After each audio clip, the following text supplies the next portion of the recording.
Palavra de Deus, Judas, um capítulo só, um livro uma carta bem curtinha, do verso 17 ao verso de número 25. Judas 17 até o verso de número 25.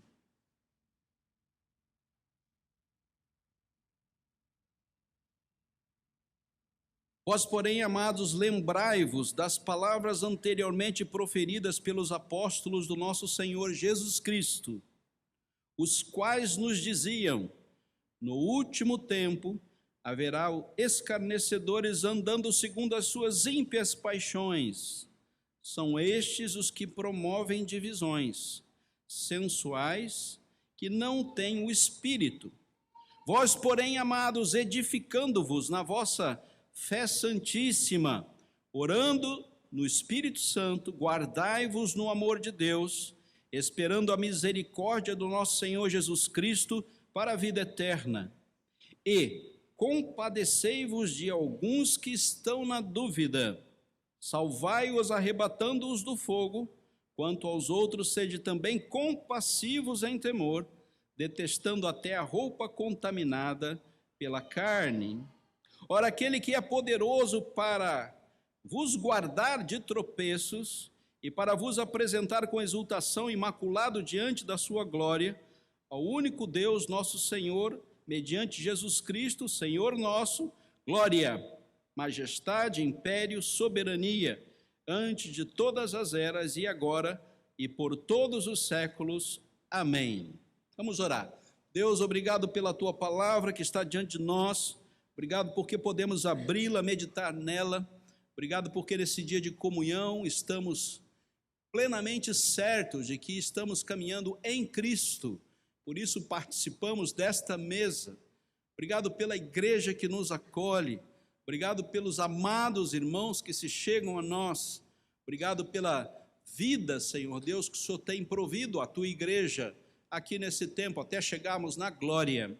Pedimos, Senhor Deus, forças para lidarmos com o tempo presente, para mantermos, Senhor Deus, uma caminhada de fé, para não perdermos, Senhor Deus, a expressão do teu amor, e para nos compadecermos daqueles que estão vivendo na dúvida daquela que é a única verdade, o único caminho e a única luz que necessitamos. Obrigado por essa certeza, que venha ao nosso coração no teu Espírito, em nome de Jesus. Amém. Queridos, a graça que nós temos é de que Deus nos guarda de tropeços. Diz o verso de número 24: ora, aquele que é poderoso para vos guardar de tropeços. Nós temos uma caminhada aqui na terra até chegarmos na glória. Essa caminhada vai nos levar até o fim das nossas vidas, onde adentraremos a eternidade. Nessa caminhada nós temos um caminho a trilhar, e nesse caminho existem muitos obstáculos. Esses obstáculos estão dentro de nós mesmos, nas nossas inclinações, na nossa tendência ao pecado. Esses obstáculos estão ao nosso redor, pelas ideologias, pelos pensamentos do mundo presente, dissociados da intervenção de Deus, homens que vivem nas suas próprias paixões.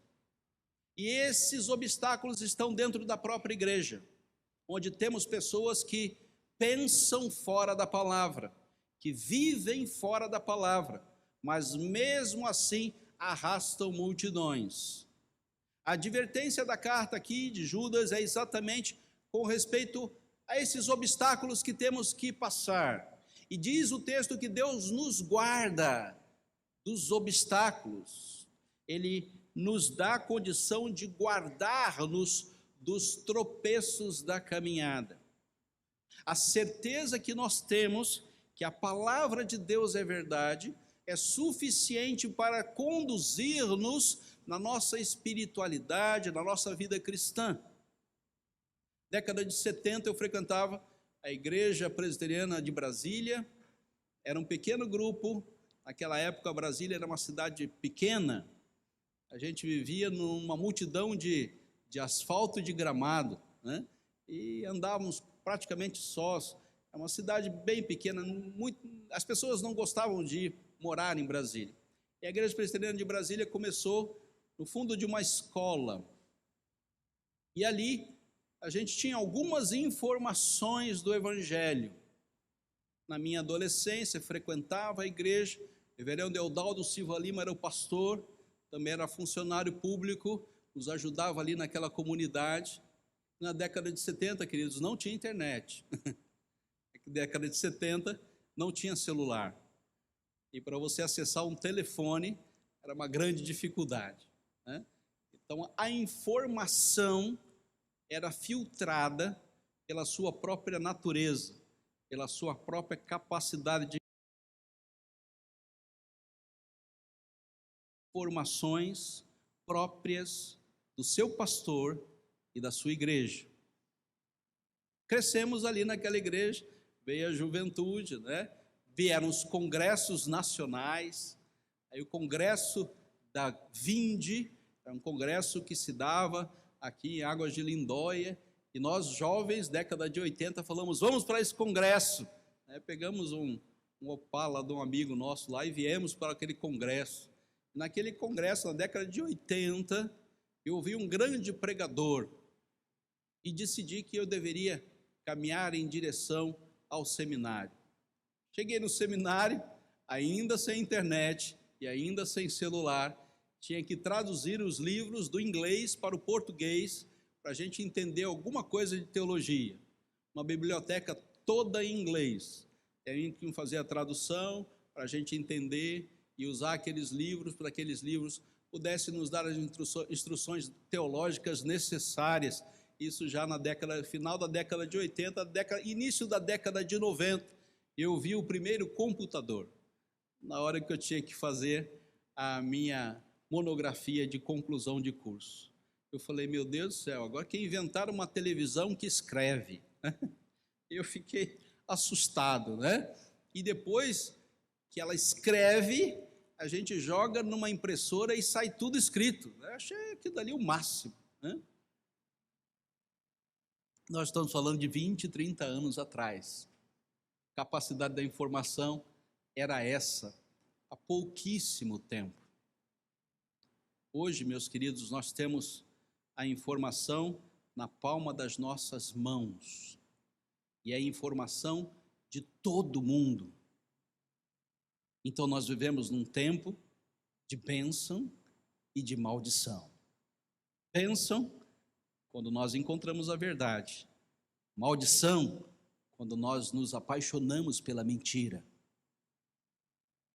Nós temos uma facilidade hoje muito grande de lidar com a informação, tanto da verdade quanto da mentira.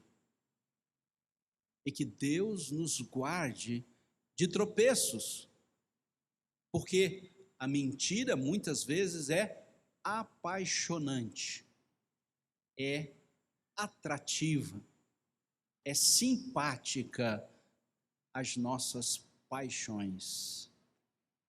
Isso só vale para a igreja. Para quem não está na igreja não faz a menor diferença. Mas para nós que estamos em Cristo, nós precisamos cuidar com muito carinho das informações e que elas sejam informações verdadeiras. E a carta de Judas, ela diz exatamente isso. Tome cuidado, estão tentando te desviar da fé verdadeira. Há muita informação, há muita capacidade de adquirirmos conhecimento, mas precisamos filtrar, usar dos recursos que Deus nos dá, para que fiquemos com a verdade e andemos na verdade. A carta nos exorta aqui ao final dela, e ela diz, olha, tome cuidado, porque existe um último tempo. Nesse último tempo, existe um grupo de pessoas que estarão vivendo como escarnecedores, que vivem segundo as suas ímpias paixões, promovendo divisões e não têm o Espírito. Grifa-se, não tem o Espírito. mas tem habilidades, tem qualificações para distorcer a verdade e nos fazer apaixonar-nos por mentiras que a palavra não nos traz. Esse é um perigo do tempo presente. Então a igreja precisa ter um espírito crítico para discernir a verdade e a mentira, os valores de Deus e as discrepâncias do mal, do mundo, das nossas inclinações e do próprio Satanás. Vós, porém, verso de número 20, veja aí, vós, porém, como é que nós vamos resolver isso? Qual é a solução para isso? Como devemos agir diante de tanto derramar de informação e de conhecimento? Verso de número 20 diz: vós, porém, edificando-vos na vossa fé santíssima, orando no Espírito Santo. Então, um grande primeiro passo aqui, de sermos edificados, estarmos nos enchendo do verdadeiro conhecimento, da verdadeira palavra, daquilo que não nos tira do caminho, daquilo que nos dá condições para vencermos as barreiras que estão aí para que nós tropecemos. Nós somos edificados pela fé santíssima que temos.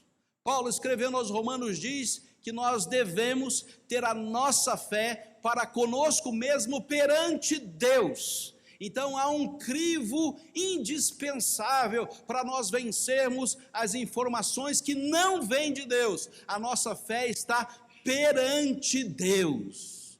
A presença da fé é entre nós e entre o próprio Deus. Não cremos em mais nada, não substituímos Deus em momento algum, só cremos em Deus. E nós nos unimos aqui como igreja porque temos um único referencial de crença. Cremos em Deus Pai, cremos em Deus Filho, cremos em Deus Espírito Santo. E todas as consequências dessa crença nos pervade, enche o nosso coração e nos faz viver como igreja aqui na terra. A fé que tens, tenha para ti mesmo perante Deus. O crivo da sua fé e da sua edificação será a sua relação com o próprio Deus. Não tem outro caminho para vivermos na igreja aqui na terra. Décadas atrás e décadas à frente, a orientação da palavra de edificação, o que eu creio somente na presença de Deus. Não coloque a sua fé em nenhum outro recurso maravilhoso que o homem possa criar para você. Nenhuma outra habilidade humana, nenhum outro discurso, somente aquele que a própria palavra nos provê.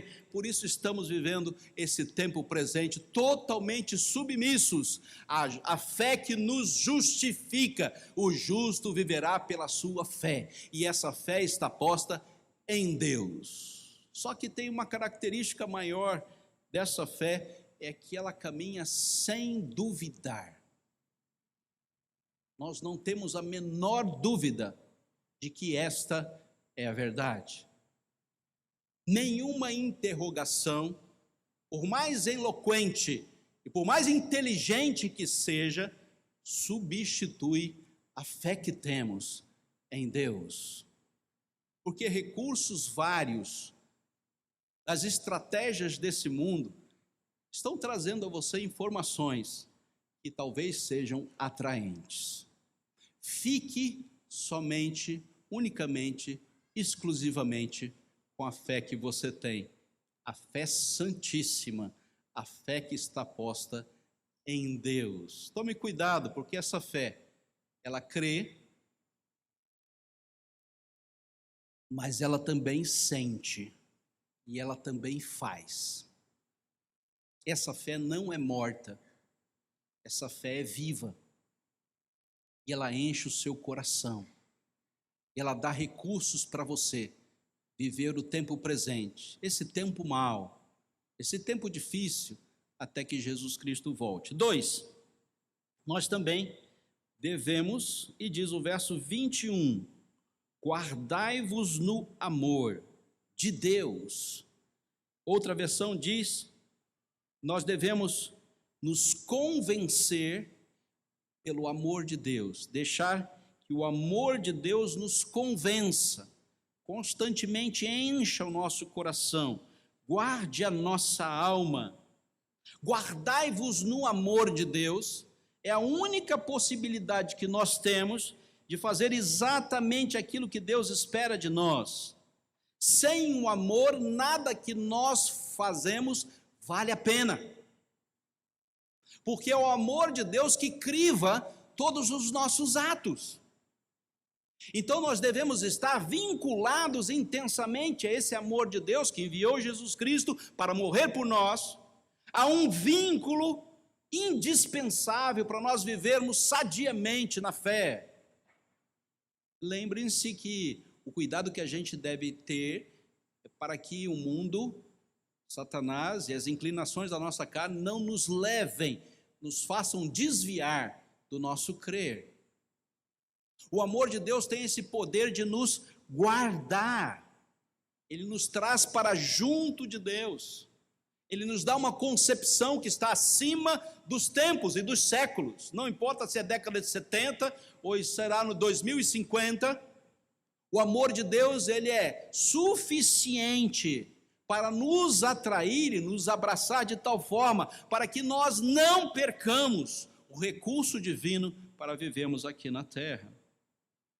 Com certeza o amor de Deus faz toda a diferença para que nós não percamos a leitura do senhorio de Cristo. Ele é o nosso Senhor, tanto quanto é o nosso Salvador, mas Ele domina a nossa vida.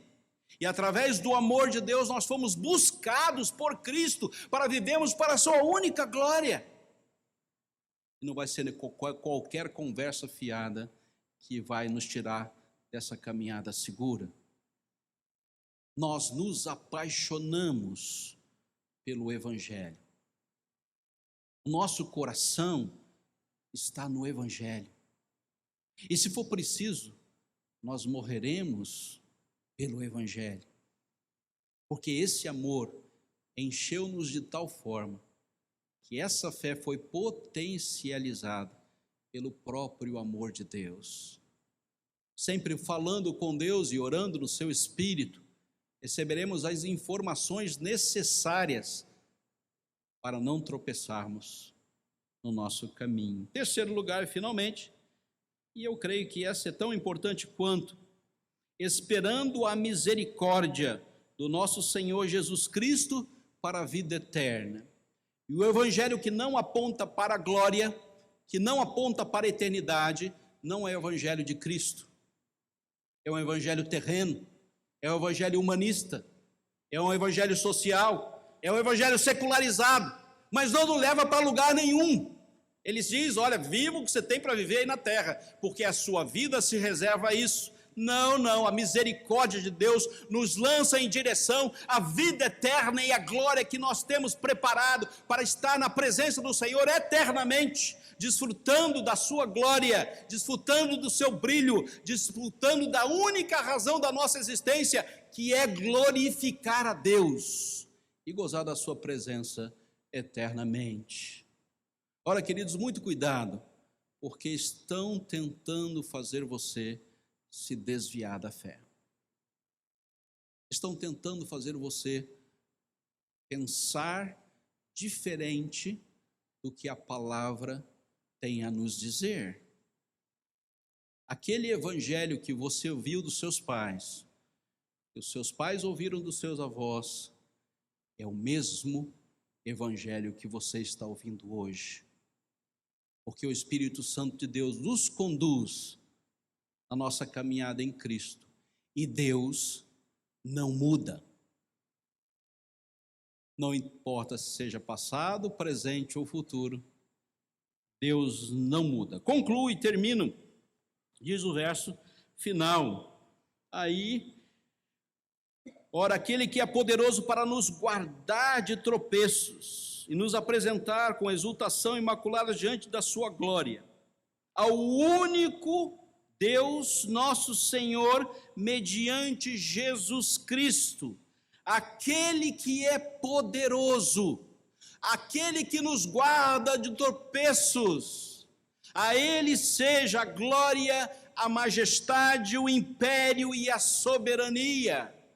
A glória, porque somente a Ele é devido a glória de todos os tempos, a majestade, porque Ele é o único que reina, ninguém reina no lugar de Deus, em nossas vidas e em toda a criação. O império, porque Ele tem o domínio sobre tudo, Ele está sobre todos e age por meio de todos para a sua única glória e soberania, porque Ele faz todas as coisas segundo o conselho da sua vontade. Este é Deus, irmãos. E se você está sendo guardado de tropeços agora, você está sendo guardado porque Deus é Deus. Somente por isso, se dependêssemos 1% de nós, todos nós já andaríamos segundo os nossos delitos e pecados. Mas nós só estamos aqui nessa noite glorificando a Deus como igreja, porque Deus nos guarda de tropeços. Que Deus abençoe a sua palavra. Amém.